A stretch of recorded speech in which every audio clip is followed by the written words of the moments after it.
नमस्कार, मैं आकांशु राजपूत और आवास जनादेश की खास मुलाकात में आज हम आपको एक खास शख्सियत से मिलवाएंगे। आज आवास जनादेश की खास मुलाकात में हमारे साथ उपायुक्त शिमला श्री अमित कश्यप जी मौजूद हैं। आइए देखते हैं कैसे उन्होंने कोरोना महामारी को लेकर जिला शिमला को कैसे सुरक्षित किया, क्या था एक्शन प्लान और लोगों को क्वारंटाइन में रखने की व्यवस्था और आने वाली परिस्थितियों के लिए प्रशासन की जिला शिमला को लेकर क्या क्या तैयारियां हैं।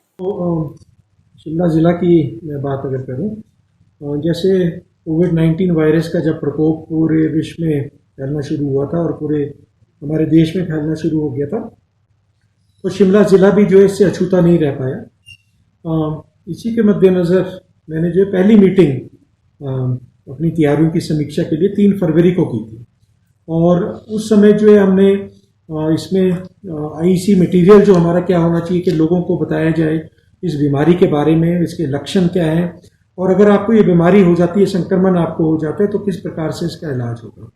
कई स्कूलों में जाकर जो है हमारे अफसरों ने, एसडीएम साहब जितने थे हमारे, इन सब ने जो है स्कूलों में जो है बच्चों को पढ़ाया, जितने वहाँ पर टीचर्स थे उन सबको जो है बताया और एक मैसेज हम दे पाए थे कि ये जो बीमारी है बहुत घातक सिद्ध हो सकती है आने वाले समय में, इसलिए जो आपको पूरा इससे जो है बच के रहने के बचावों के बारे में भी जो है इनको बताया और इन्होंने उसका जो है बखूबी उन जो हमारे सुझाव थे इनके उनको अपनाया।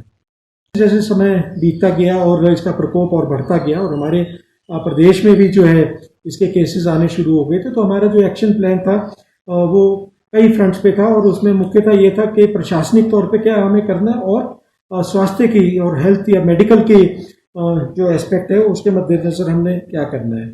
उसके उपरांत आपको विदित ही होगा कि जो 22 मार्च को एक जनता कर्फ्यू लागू कर दिया गया था पूरे देश में माननीय प्रधानमंत्री जी के आह्वान पर और उसके उपरांत अगले दिन जो है प्रदेश में लॉकडाउन लग गया था। लॉकडाउन का लोगों ने इतना अच्छे से जो उसका पालन नहीं किया, हालांकि जनता कर्फ्यू में लोगों ने बढ़ चढ़ कर इसमें भाग लिया था। इसी को मद्देनजर रखते कि अगले दिन 24 मार्च को जो है हमने पूरे प्रदेश के जो हर जिले में धारा 144 के तहत जो कर्फ्यू लगा दिया था।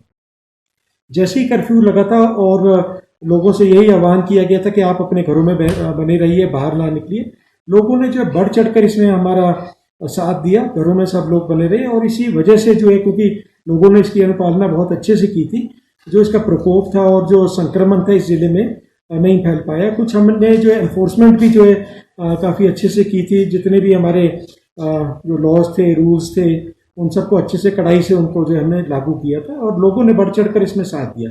इसी समय में जो है हम अपनी मेडिकल की तैयारियां जो है हमने अपनी पूरी की, जितने हमारे कोविड केयर सेंटर्स थे उनको जो है ठीक प्रकार से किया, जो हमारी जो अन्य इंफ्रास्ट्रक्चर था, चाहे पीपीई किट्स थी, मैन पावर जो थी उसको हमने ट्रेनिंग दी, अन्य चीज़ें जो है मास्क वगैरह जो है सब लोगों को जो है यहाँ पर आवंटित किए गए। मेडिकल की दृष्टि से अगर देखें तो काफ़ी इसमें हमने काम किया। प्रशासनिक तौर पे भी हमारे को बहुत सारी चुनौतियाँ थी, क्योंकि इस दौरान जो है सारी मार्केट्स बंद थी, लोगों को किस प्रकार से राशन जो है दिलवाया जाए, तो सप्लाई चेन जो है उसको मेंटेन किया गया। लोगों की सब्जियां जो है वो उग रही थी, खराब ना होए उसके लिए व्यवस्था हमने की। डायरेक्ट जो है किसान आकर जो है अपने जो सब्जी थी उसको बेच सकते थे। प्राइसेस पे बहुत हमने जो है कंट्रोल करने की हमारे को चुनौती थी और आप सबने ही देखा होगा कि चाहे वो सब्जी थी या अन्य कोई एसेंशियल आइटम्स थे, दाल चावल वगैरह, इन सब के जो रेट्स हमने मेंटेन करके रखे। बल्कि लोगों ने तो यहाँ तक भी कहा कि साहब पहले महंगी थी और अब सस्ती हो गई।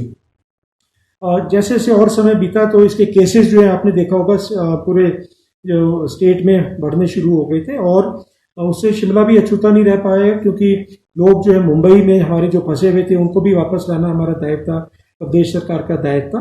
तो इसी प्रकार जो है ये मुंबई की अगर मैं बात करूँ, लगभग 105 लोग विभिन्न स्थानों से जो है महाराष्ट्र के उनको यहाँ पर लाया गया, शिमला जिले के थे वो। उसमें से जो है पिछले कल जो हमारी रिपोर्ट्स आई थी उसमें से सवेरे जो है रिपोर्ट आई थी, उसमें 3 लोग जो है पॉजिटिव पाए गए थे और शाम के समय आते आते एक और जो है जो इंस्टीट्यूशनल क्वारंटाइन में थे वो भी पॉजिटिव पाए गए। और यहाँ मैं ज़रूर आपको बताना चाहूँगा कि ये सरकार का और हम सब का दायित्व था कि जो हमारे लोग बाहर फंसे हैं उनको यहाँ लाया जाए, परंतु हो सकता था कि वो संक्रमित हो। इसी को मद्देनजर रखते हुए हमने जो है इंस्टीट्यूशनल क्वारंटाइन की फैसिलिटीज़, अर्थात जो आपकी जो संस्थागत एकांतवास की जो सुविधा है वो हमने बनाई थी। जिले में लगभग हमारे 800 के करीब कमरे हैं जिनको इंडिपेंडेंट कमरे हैं और उसमें इंडिपेंडेंट टॉयलेट है। ये इसीलिए कि जब भी हम किसी को इंस्टीट्यूशनल क्वारंटाइन में भेजते हैं वो अन्य किसी व्यक्ति के साथ उस एरिया में जो है मेल मिलाप ना करे और अपने कमरे में बना रहे। इसी वजह से जो है ये जो पॉजिटिव केसेस भी आए हैं, क्योंकि ये इंस्टीट्यूशनल क्वारंटाइन में ही थे, तो हमारे को ऐसे भय या कोई पैनिक करने की बात नहीं है, क्योंकि लोगों को हमने आते ही जो है इंस्टीट्यूशनल क्वारंटाइन में भेज दिया था। जहाँ तक रही बात होम क्वारंटाइन की, लगभग हमारे इस समय जो है 2300 लोग इस समय होम क्वारंटाइन में चल रहे हैं। मैं सबसे यही अनुरोध करना चाहूँगा कि होम क्वारंटाइन का बहुत ज़्यादा महत्व है। आपको जो अपने घरों में बने रहना चाहिए। बाहर आप आएंगे, हो सकता है आप संक्रमित हों, तो वो जो है संक्रमण का पूरे समाज में, पूरे जिले में जो है फैलने का अंदेशा बना रहेगा। होम क्वारंटाइन का जो है आपको बहुत कड़ाई से पालन करना, और तभी जो है हम कोविड-19 वायरस के विरुद्ध जो है सफलता प्राप्त कर पाएंगे। साथ ही साथ मैं एक मैसेज और भी ये देना चाहूँगा कि क्योंकि आपको ये नहीं भूलना चाहिए कि हमारी बड़ी लड़ाई कोविड-19 वायरस के विरुद्ध है। बाकी चीज़ें जो है वो आती रहेंगी, जाती रहेंगी, परंतु कभी आपको ये नहीं भूलना कि हम किस वायरस से लड़ रहे हैं। उसी को मद्देनजर रखते हुए घरों से जो है आपको बहुत आवश्यक काम हो तभी आपको बाहर आना चाहिए। आपकी जो मास्क ट्रिपल लेयर के आपको अवश्य लगाने चाहिए। भीड़ भाड़ के इलाकों में आपको नहीं जाना चाहिए। फिजिकल डिस्टेंसिंग, जिसको सोशल डिस्टेंसिंग कहते हैं, उसका आपको कड़ाई से पालन करना चाहिए। और हाथ धोने की प्रक्रिया जो है आपको हर जो है आधे पौने घंटे में एक बार अवश्य आपको करनी चाहिए, और हैंड सैनिटाइजेशन बहुत अच्छे से रखनी चाहिए, तभी आप जो है इस बीमारी से बच के रह पाएंगे। अब कोई इस जिले में केस नहीं आया था, पर इस 2 महीने में हमने अपनी आगे की भी तैयारी जो है वो पूरी की है। हमें पता है जब ये केसेस आएंगे तो किस प्रकार से हमने क्या कदम उठाने हैं, उसकी हमने मॉक ड्रिल्स करवाई है सारी सब डिविजन्स में।